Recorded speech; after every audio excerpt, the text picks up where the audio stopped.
Alors, le bataillon international, c'est une unité qui a été créée à l'été 2015 par des organisations communistes turques qui combattaient déjà au Rojava depuis le début de la révolution et qui, avant ça, participaient à la lutte de libération nationale du peuple kurde au Bakour, c'est-à-dire au Kurdistan qui est sous le contrôle de l'État turc, et qui avait créé un peu sur le modèle de la brigade internationale espagnole, avec pour idée de rassembler un peu les militants, les volontaires communistes, anarchistes, socialistes, les révolutionnaires de gauche, qui sont sur place et qui, eux, sont venus non seulement pour combattre l'État islamique, mais qui souhaitent aussi défendre euh, l'expérience politique révolutionnaire du Rojava.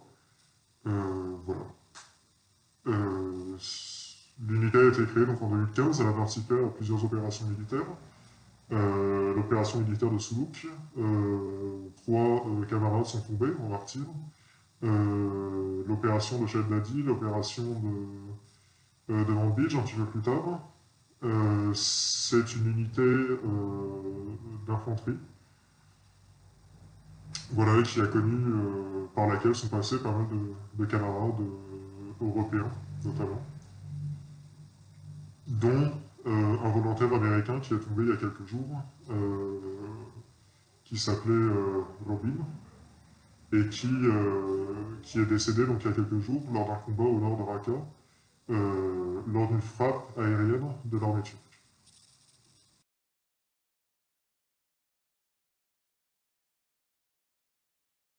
Alors, c'est très variable, ça dépend de beaucoup de choses, ça dépend de quand ils arrivent, de leur motivation, en général, les volontaires ne restent pas plus de quelques mois. Euh, il arrive qu'ils quittent assez rapidement le bataillon, mais généralement, ce sont des choses qui sont motivées plus par des raisons militaires. Euh, Aussi parce que beaucoup de volontaires souhaitent aussi faire l'expérience d'une unité YPG, d'une unité kurde. Euh, voilà, en général, c'est un peu difficile parce que vraiment, c'est très divers. Ça peut être, je sais pas, ça peut. En général, ceux qui restent le moins longtemps vont rester un mois, disons. Ceux qui vont rester le plus vont rester 5 6 mois. Donc voilà, c'est très variable.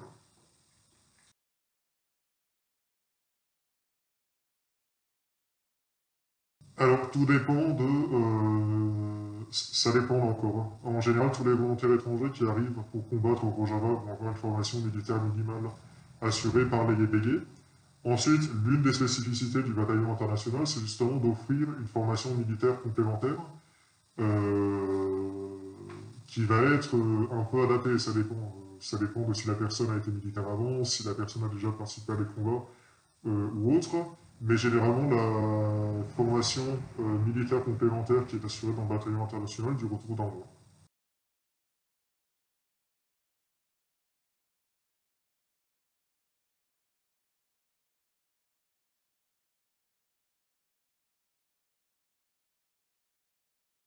Donc, le bataillon international, c'est une structure militaire qui n'assure donc que des fonctions militaires et qui n'intervient pas dans la vie civile. En revanche, les organisations politiques qui sont à l'origine de la création du bataillon et qui interviennent dedans ont aussi des structures civiles et donc interviennent dans le processus politique, notamment, je ne sais pas, par le biais de campagnes qui vont organiser des-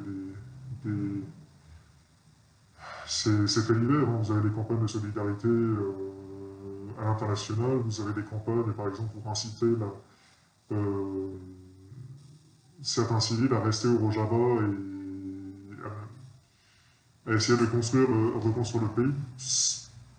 Voilà. Il y a aussi beaucoup de volontaires étrangers qui vont combattre un certain temps dans le bataillon international ou dans les autres bataillons YPG, qui ensuite vont travailler justement, ou faire un travail dans le civil euh, pour faire l'expérience du processus révolutionnaire dans le civil.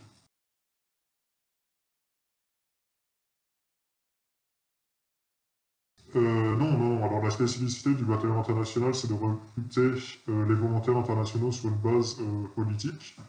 Mais il y a aussi énormément de volontaires. Il y a d'autres unités qui regroupent des volontaires internationaux dans les YPG. Vous avez une unité médicale notamment, il y avait une autre unité qui a été dissoute depuis. Mais il y a aussi énormément de volontaires, y compris des volontaires qui viennent sur une base politique, qui se battent dans les YPG. Donc là encore, les motivations sont diverses, mais c'est vrai qu'il faut bien souligner que la majorité des... Il n'y a pas que dans le bataillon international qu'on trouve des combattants révolutionnaires, anarchistes ou communistes. Beaucoup combattent dans les tableaux YPG aujourd'hui.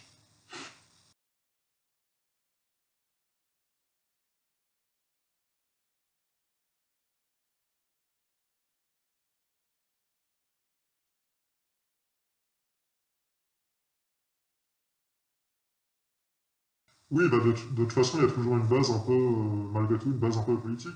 Mais c'est vrai que bon, d'une façon générale, dans les YPG, la plupart des gens qui combattent sont des gens qui ne sont pas forcément des militants politiques, mais disons qui sont plus voilà, repoussés, horrifiés par ce qu'a fait Daesh. Et dans le bataillon international, c'est plus rare. Il y a eu quelques cas comme ça de gens qui n'étaient pas vraiment des militants politiques, qui l'ont intégré, mais c'est vrai que la proportion est quand même plus faible que dans les YPG.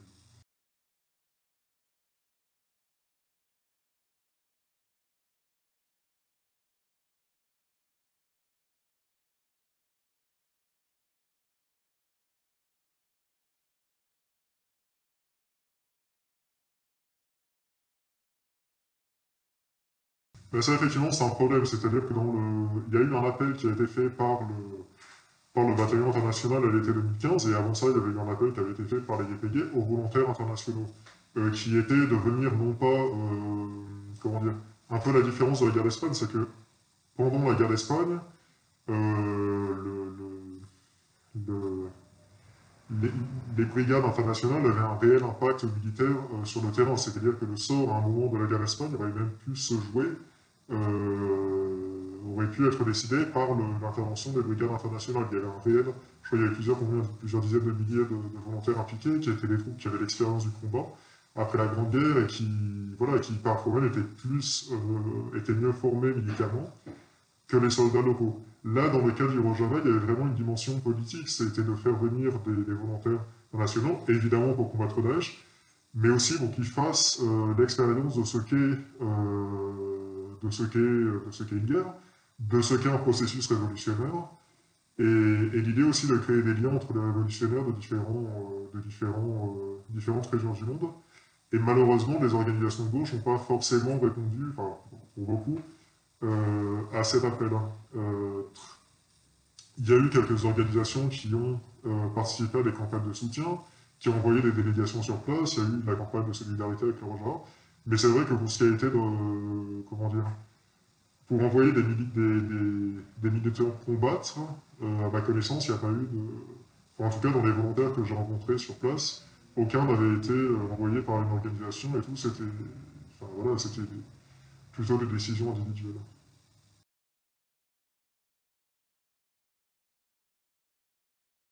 Peut-être aussi une chose à ajouter, c'est que bon, c'est vrai qu'aujourd'hui, la guerre est en train d'entrer dans une nouvelle phase avec l'intervention de la Turquie. L'État islamique est quasiment vaincu parce que, en Syrie, du moins, il n'y a plus que deux villes qui sont tenues par le groupe Daesh. Euh, bon, voilà, l'État islamique est presque vaincu, donc il est déjà très très tard si aujourd'hui les gens veulent intégrer le bataillon international, s'engager comme volontaire, mais il faut bien souligner qu'il n'est pas trop tard. Il est encore possible de s'engager, il est toujours possible de rejoindre le bataillon international, et donc évidemment des militants révolutionnaires de gauche qui souhaiteraient le faire sont invités à le faire.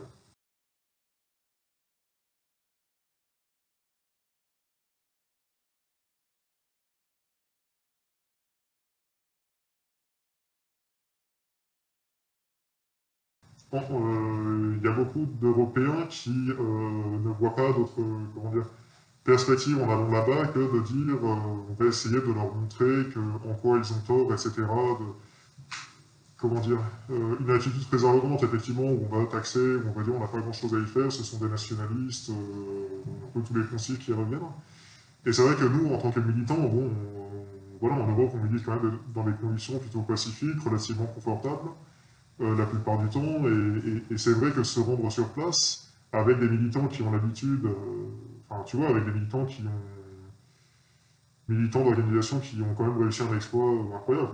Tu vois quand même que le PKK a réussi à détruire l'État syrien sur une portion très importante du territoire syrien. Ils ont réussi, ils sont en train de mettre en place une forme de démocratie très décentralisée. Bon, voilà, c'est pareil, mais c'est vrai que nous, je pense qu'on a vraiment des choses à apprendre en allant sur place, au contact de ces militants, pas forcément que le côté maniement des armes ou autre, mais je veux dire, politiquement, on a des choses, comment ces organisations-là fonctionnent, comment elles fonctionnent dans la clandestinité, comment une organisation arrive non seulement à survivre, mais à rassembler plusieurs dizaines de milliers de militants et de sympathisants dans des conditions d'un régime autoritaire, tu vois. Je pense pas que les militants, tu vois, qui viennent plutôt de toutes petites organisations en Europe, qui n'arrivent pas encore à sortir du stade groupusculaire, on n'a pas forcément de leçons à donner, donc il faut pas y aller pour... Enfin, c'est très prétentieux d'aller là-bas en disant on va donner des leçons et on va leur montrer, on n'a rien à leur enseigner, mais c'est vrai qu'il faut y aller effectivement pour apprendre en tant que militant.